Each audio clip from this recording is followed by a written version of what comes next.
بسم اللہ الرحمن الرحیم۔ السلام علیکم ورحمۃ اللہ وبرکاتہ۔ آپ سن رہے ہیں مائی میسج۔ آج ہم بات کریں گے ولی کامل حضرت اقدس پیر طریقت رہبر شریعت پیر عزیز الرحمن ہزاروی رحمۃ اللہ علیہ کی زندگی کے بارے میں۔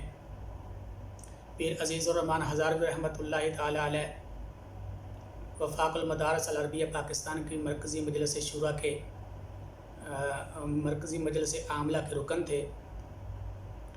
پیر عزیز الرحمن ہزاروی رحمۃ اللہ تعالی علیہ 2 فروری 1948 کے اندر بٹگرام کے گاؤں چھپر گرام میں پیدا ہوئے۔ پیر عزیز الرحمن ہزاروی رحمۃ اللہ علیہ کے والد محترم کا نام مولانا ایوب تھا، جو کہ اپنے علاقے کی مسجد کے اندر امامت اور تدریس کے فرائض سر انجام دے رہے تھے۔ اس کے ساتھ ساتھ حضرت تجارت سے بھی منسلک تھے۔ پیر عزیز الرحمن ہزاروی رحمۃ اللہ علیہ کے دادا جان مولانا عبد المنان صاحب اپنے دور کے ایک بزرگ نقشبندی بزرگ کے مجاز بھی تھے۔ پیر عزیز الرحمن ہزاروی رحمۃ اللہ علیہ کی تربیت ان کے دادا جان نے کی، اور ان کے بارے میں آتا ہے کہ وہ بڑی سخت طبیعت کے تھے۔ ایسے ہی جیسے مولانا زکریا شیخ الحدیث زکریا رحمۃ اللہ علیہ کے بارے میں آتا ہے، جو انہوں نے اپنی آپ بیتی میں اپنے تربیت کے بارے میں لکھا، بالکل ایسے ہی تقریباً حالات پیر عزیز الرحمن ہزاروی رحمۃ اللہ علیہ کے بھی رہے۔ پیر عزیز الرحمن ہزاروی رحمۃ اللہ علیہ نے ابتدائی تعلیم اپنے دادا جان سے شروع کی۔ اس کے بعد اپنے چھوٹے بھائی حبیب الرحمن صاحب کے ساتھ غالباً 1960 کے اندر راولپنڈی میں آ گئے۔ راولپنڈی میں ان کے ماموں عبدالستار نے ان کو امداد الاسلام میں داخل کروایا۔ پھر حضرت کچھ عرصہ کے بعد جامعہ فرقانیہ میں چلے گئے، وہاں سے تعلیم حاصل کی۔ پھر کچھ عرصہ جامعہ سراجیہ میں بھی رہے۔ زیادہ وقت حضرت کا تعلیمی جامعہ فرقانیہ میں گزرا۔ دوران تعلیم ہی حضرت کا مجاہد ملت، ولی کامل، ایک درویش انسان، بے باک مجاہد حضرت مولانا غلام غوث ہزاروی رحمۃ اللہ علیہ کے ساتھ تعلق ہو گیا، اور پیر عزیز الرحمن ہزاروی رحمۃ اللہ علیہ نے 14 سال تک حضرت غلام غوث ہزاروی رحمۃ اللہ علیہ کی خدمت کی اور ان کے ساتھ تعلق رہا، سفر و حضر کے ان کے ساتھی رہے۔ 1971 میں مولانا غلام غوث ہزاروی رحمۃ اللہ علیہ کے مشورے سے جامعہ حقانیہ اکوڑا کھٹک تشریف لے گئے دورہ حدیث کے لیے۔ وہاں مولانا سمیع الحق شہید رحمۃ اللہ علیہ کے والد محترم مولانا عبدالحق صاحب، مفتی فرید صاحب، مولانا عبدالحلیم صاحب اور ڈاکٹر شیر علی شاہ صاحب سے کسب فیض حاصل کیا۔ اس کے بعد حضرت عملی میدان میں آئے، عملی زندگی کا آغاز کیا۔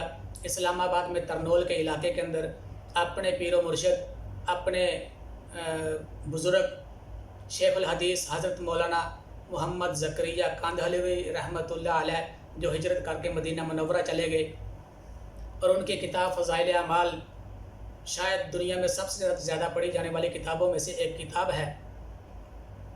حضرت مولانا زکریا رحمۃ اللہ علیہ کے خلیفہ مجاز بھی تھے پیر عزیز الرحمن صاحب، تو اپنے مرشد کے نام پر ایک مدرسے کی بنیاد رکھی جس کا نام دارالعلوم زکریا رکھا، اور حضرت نے وہاں اسلام کی اشاعت کا سلسلہ شروع کیا، اور وہاں ذکر و اذکار اور درس و تدریس کا سلسلہ چلتا رہا۔ پھر ساتھ مسجد سیدنا صدیق اکبر رضی اللہ تعالیٰ عنہ میں حضرت مولانا پیر عزیز الرحمن ہزاروی رحمۃ اللہ علیہ نے 47 سال تک تقریباً حق و صداقت کی آواز بلند کی، اور پیر عزیز الرحمن ہزاروی رحمۃ اللہ علیہ کا مولانا زکریا رحمۃ اللہ علیہ کی بھی صحبت کا اثر تھا۔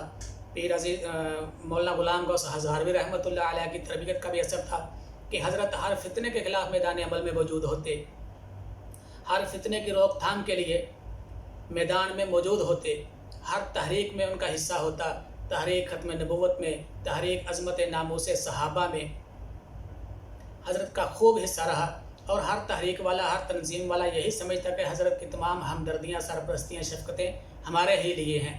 میں نے مولانا پیر عزیز الرحمن ہزاروی رحمۃ اللہ علیہ کا نام پہلی دفعہ مولانا اعظم طارق شہید رحمۃ اللہ علیہ کی شہادت کے وقت سنا، کہ جب یہ خواب کا واقعہ سنایا جانے لگا، جو مولانا پیر عزیز الرحمن ہزاروی رحمۃ اللہ علیہ کی زبان سے بھی سنا، کہ ایک دن میں سویا تو خواب کے اندر سیدہ ام المومنین سیدہ عائشہ صدیقہ رضی اللہ تعالیٰ عنہ کی زیارت نصیب ہوئی، تو میں نے نظریں جھکا کر پوچھا، امی جان کیسے تشریف لائی ہیں؟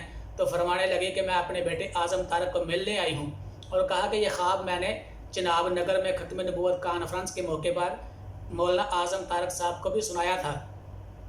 حضرت کی ہمدردیاں سیاسی طور پر تو مولانا فضل الرحمان صاحب کے ساتھ تھیں، لیکن مولانا اعظم طارق شہید رحمۃ اللہ علیہ کو بھی عظیم سیاستدان کہتے تھے، اور مولانا اعظم طارق صاحب سے ان کی محبت کی ثبوت یہ بھی ہے کہ جب بہت سارے لوگوں کو اسلام آباد میں موجود ہونے کے باوجود بھی شہید ناموس صحابہ مولانا اعظم طارق شہید رحمۃ اللہ علیہ کے جنازے میں شرکت کی توفیق بھی نہ ملی، جو اس سعادت سے محروم رہے، ایک شہید کے جنازے میں شرکت نہ کر سکے، اس عظیم شہید کا جنازہ بھی پیر عزیز الرحمن رحمۃ اللہ علیہ نے پڑھایا۔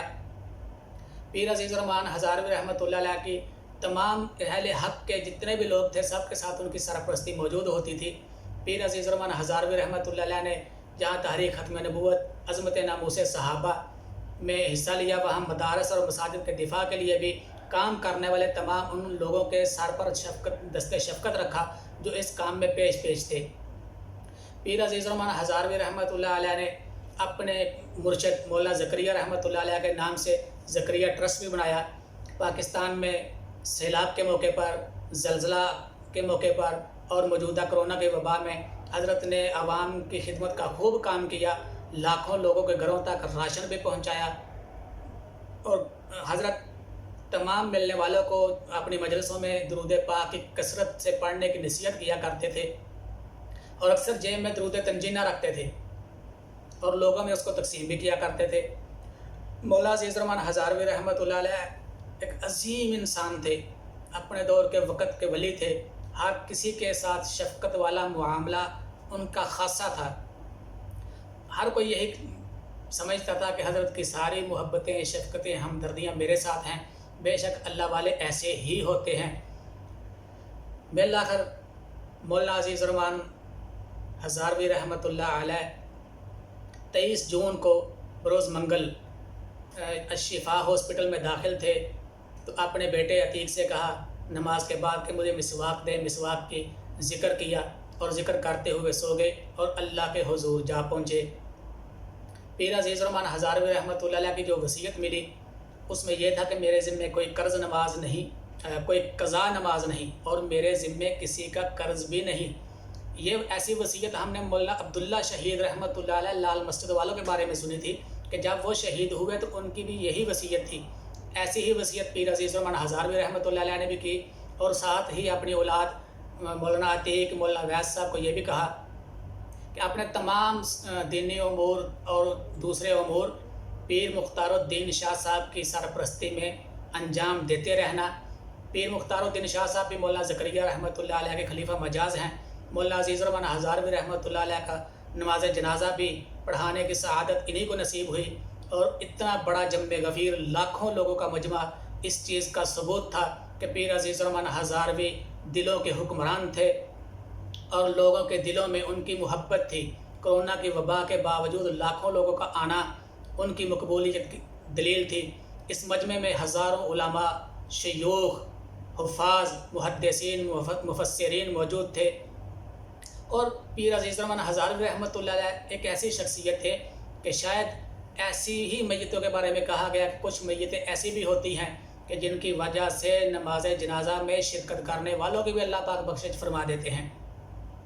تو پیر عزیز الرحمن ہزاروی رحمۃ اللہ علیہ اپنی زندگی کے 72 سال گزار کر، شاندار زندگی گزار کر اپنے اللہ کے پاس چلے گئے۔ ہم سب کے لیے ان کی زندگی بھی ایک نمونہ ہے۔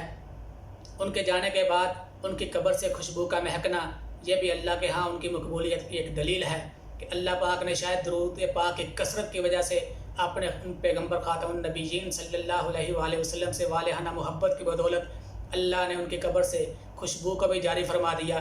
دعا ہے کہ اللہ پاک ان کے جامعہ دارالعلوم زکریا کو سدا قیامت تک دمکتا چمکتا رہے۔ اللہ پاک ان کے لیے یہ اصال ثواب کا ذریعہ قیامت تک جاری رکھے، اور اللہ پاک ان کی اولاد کو بھی ان کے نقش قدم پر چلائے، اور جو اہل حق ان کی سرپرستی سے محروم ہوئے اللہ پاک سب کو حوصلہ توفیق عطا فرمائے، اور اللہ پاک سب کو مولانا پیر عزیز الرحمن ہزاروی رحمۃ اللہ علیہ کو اصال ثواب کرنے کی توفیق عطا فرمائے۔